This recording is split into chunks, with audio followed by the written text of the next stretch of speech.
మే నెల 2025 సంవత్సరంలో 12 రాశుల వారికి గ్రహస్థితి ఏ విధంగా చెప్తున్నాను. మొట్టమొదటగా మనకి ఏప్రిల్ 13వ తేదీన రవి మేష రాశిలోకి వస్తున్నాడు.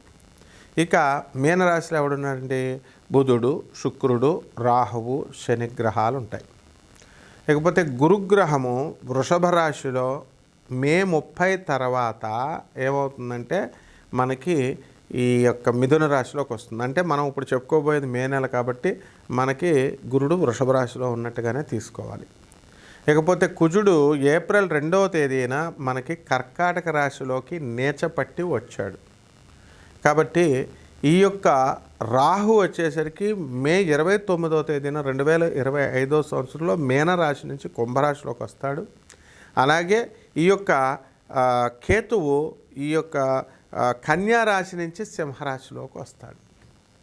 ఇదండి గ్రహస్థితి. కాబట్టి ఈ గ్రహస్థితి ద్వారా మనకి 12 రాశుల వారికి ఎలా ఉందో మనం విడివిడిగా ఒక్కో రాశికి చూద్దాం.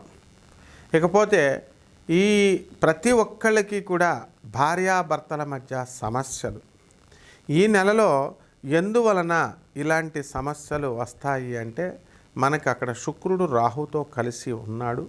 కాబట్టి భార్యలు మొండితనంగా వ్యవహరించడం, అలాగే మీరు తారసపడేటటువంటి ఆడవాళ్ళు ఎవరైతే ఉన్నారో మీకు వాళ్ళంతా కూడా మొండిగా వ్యవహరించడం అనేటటువంటిది జరుగుతుంది.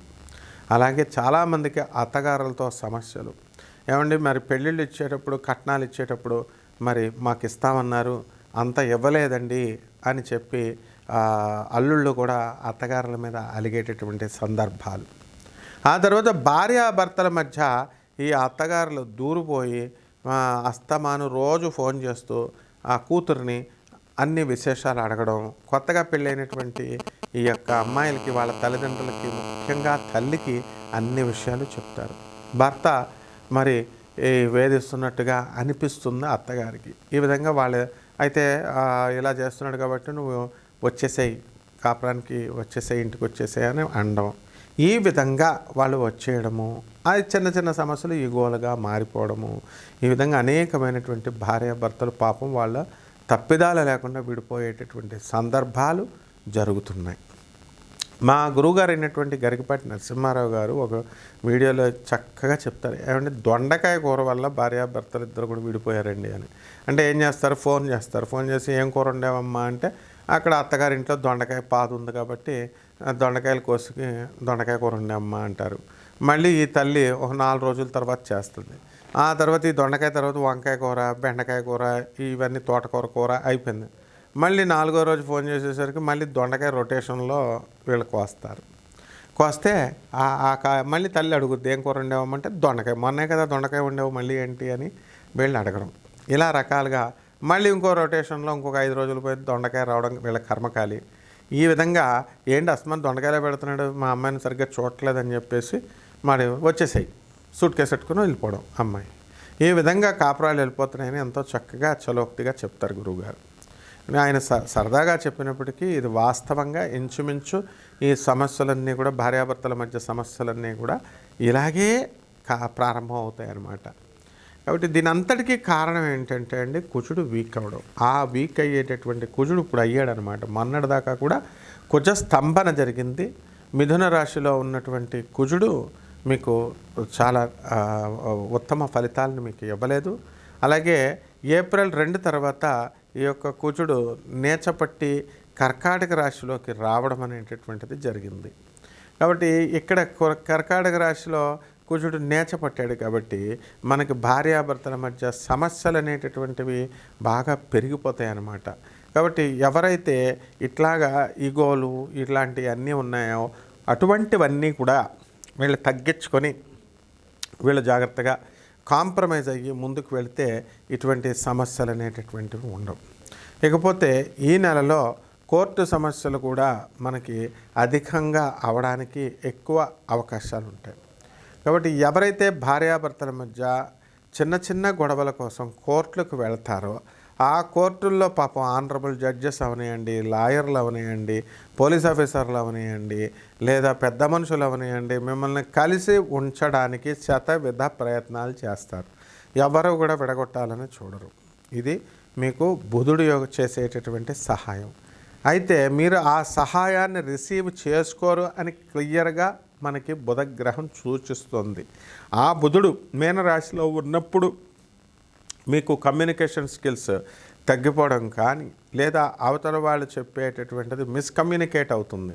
ఏంటి వీళ్ళు ఏదో చెప్తున్నారు, వాళ్ళు పాపం మంచి ఉద్దేశంతో మీకు ప్రజలందరూ కూడా మీకు కాపురం చేసుకోమ్మా అని చెబితే వీళ్ళు ఏం చేస్తారంటే వీళ్ళు రివర్స్ గేర్లో వీళ్ళు ఆలోచించుకోవడం అనేటటువంటిది జరుగుతాయి. ఇకపోతే ఇప్పుడున్నటువంటి ఈ ఆధునిక ప్రపంచంలో మనం కనుక తీసుకున్నట్లయితే ఇప్పుడు సాఫ్ట్వేర్ ఉద్యోగాలు ఇవన్నీ కూడా ఈ రేడియేషన్స్ ఎక్కువగా ఉన్నటువంటి వస్తువులు, కంప్యూటర్స్, ఇలా ఫోన్లు, ప్రతి ఒక్కళ్ళు కూడా ఒక్కొక్క ఫోన్ తీసుకోవడం, ఇలా చేసుకోవడం ద్వారా ఈ రేడియేషన్స్ ద్వారా మనకి మీ బాడీలో ఉన్నటువంటి ఈ గ్రంథులన్నీ కూడా కుంచుకుపోవడం, సంకోచించడం, కాంట్రాక్ట్ అవ్వడము. సో తద్వారా మీకు ఎరెక్టైల్ డిస్ఫంక్షన్ అనేటటువంటి ప్రాబ్లమ్లు రావడం, లైంగికంగా పటుత్వం తగ్గిపోవడం, ఈ విధంగా భార్యాభర్తల మధ్య లైంగిక సంతృప్తి లేకపోవడం, అనేక రకమైనటువంటి సమస్యలు ఈ యొక్క నెలలో వస్తూ ఉంటాయి. కాబట్టి ఇవన్నీ కూడా మనము ఈ శుక్రుడు రాహువుతో కలిసినప్పుడు, కుజుడు కర్కాటక రాశిలో ఉన్నప్పుడు ఇలా జరగడానికి అవకాశాలు ఉంటాయి. కాబట్టి ఇవన్నీ కూడా ఒక్కొక్క రాశి వారికి భార్యాభర్తల మధ్య ప్రాబ్లమ్స్ను మనం ఎలా సాల్వ్ చేసుకోవాలో పరిష్కారాలు చెబుతూ విడివిడిగా ఈ యొక్క రాశి ఫలాలు. మేషరాశి, ఈ మేషరాశి వారందరికీ కూడా మానసిక అశాంతి అనేటటువంటిది మే 29వ తేదీ వరకు ఉంటుందండి. ఆ తర్వాత చక్కగా వ్యాపార లావాదేవీలలో మంచి మెస్మరిజం పవర్ వస్తుంది. మీకు కొత్త వ్యాపారాలు స్టార్ట్ చేయాలని ఆలోచిస్తారు. కొత్తగా బిజినెస్లు అనేకమైనటువంటి చాకచక్యంతో మీరు చేయగలుగుతారు. అలాగే ప్రతి పని యందు కూడా బద్ధకము రావడము, విదేశాలకు వెళ్ళాలి అనేటటువంటి ఆలోచన బలంగా రావడము, ఇలాంటివన్నీ కూడా ఈ మేషరాశి వారికి చేస్తారు. అయితే మే 29, 2025 సంవత్సరం వరకు మీ అందరికీ కూడా ఈ శత్రు పీడ అనేటటువంటిది ఉండదు. విదేశ వస్తువులతో, విదేశీ వ్యవహారాలతో మీకు లాభం ఉండడం జరుగుతుంది. కాబట్టి మీరంతా కూడా ముందుకు వెళ్ళిపోతూ ఉంటారు ధన ఆర్జన విషయంలో. ఇక మే 30 తర్వాత మీకు పిల్లలందరూ కూడా మిమ్మల్ని ఏడిపించుకు తినేస్తారు. దానివల్ల మీకు ఏం చేయాలి, పిల్లలతో మీకు ప్రాబ్లమ్స్ అనేటటువంటివి వస్తాయి. ఉదాహరణకి మీరు బైక్ కొన్నారనుకోండి, బైక్ కొన్నప్పుడు నాన్న నాకు ఇవ్వు అంటే ఇస్తారు, మా పిల్లడే కదా అని. వాడికి లైసెన్స్ ఉండదు, ఏముండదు, పోలీసుడు పట్టుకుంటాడు. పోలీసులు పట్టుకున్న తర్వాత ఏమవుతుందండి, మీకు మరి లైసెన్సులు ఇవన్నీ ఉండాలి కదా, మీ మీద కూడా వాళ్ళ కేసు ఫైల్ చేస్తారు కదా, లేకపోతే అట్లీస్ట్ అసలు మీరు వెళ్ళాల్సిన అవసరం వచ్చింది కదా పోలీస్ స్టేషన్కి. ఈ విధమైనటువంటి చికాకులు పిల్లల వల్ల తీసుకురాగలుగుతారు. ఇక చిన్న చితక దగ్గర నుంచి కూలీ నాలి చేసుకునేటటువంటి వాళ్ళ దగ్గర నుంచి పెద్ద ఆఫీసర్ల వరకు వాళ్ళ యొక్క ఉద్యోగ ధర్మాలని బ్రహ్మాండంగా చేస్తారు. అండ్ వీళ్ళకి ఆదాయాలన్నీ కూడా పెరుగుతాయి. ఈ విధంగా మీరంతా కూడా వ్యక్తిగత జాతకాల కోసం చక్కగా మనల్ని ఫ్రీగా చెప్తాం మేము జాతకాలు, నాన్ కమర్షియల్ బేసిస్తో. కాబట్టి మీరంతా కూడా మీ వాట్సాప్లో మీరు డీటెయిల్స్ అన్నీ కూడా పెట్టిన తర్వాత మేము దాన్ని వీలు చూసుకొని మనం చెప్తాం. అదేవిధంగా కరాంగుళి మాల అనేటటువంటి మాలని మీకు ఈ యొక్క ధరించాల్సినటువంటి అవసరం ఎంతవరకు ఉంది అంటే, ఇప్పుడు ఈ మధ్యకాలంలో అందరూ కూడా కుజదోషాలు పోవడానికి అవన్నీ ధరిస్తున్నారు. ఇప్పుడు కుజుడు చక్కగా నీచపట్టాడు కాబట్టి ధరించాల్సినటువంటి అవసరం ఉంది. కాబట్టి మీరు కావలసినటువంటి వాళ్ళు, ఈ మాల కావాల్సినటువంటి వాళ్ళు ఛానల్ యాజమాన్యానికి మీరు మెసేజ్ రూపంలో కింద పెట్టండి. ఎవరెవరికైతే కావాలో వాళ్ళు సప్లై చేయడం జరుగుతుంది. ఇక ఆస్ట్రాలజికల్గా మీకు ఏమైనా డౌట్స్ ఉంటే స్క్రోల్ అయ్యేటటువంటి పై నెంబర్ నా నెంబర్ ఉంది, నాకు దానికి వేయండి. శుభమస్తు.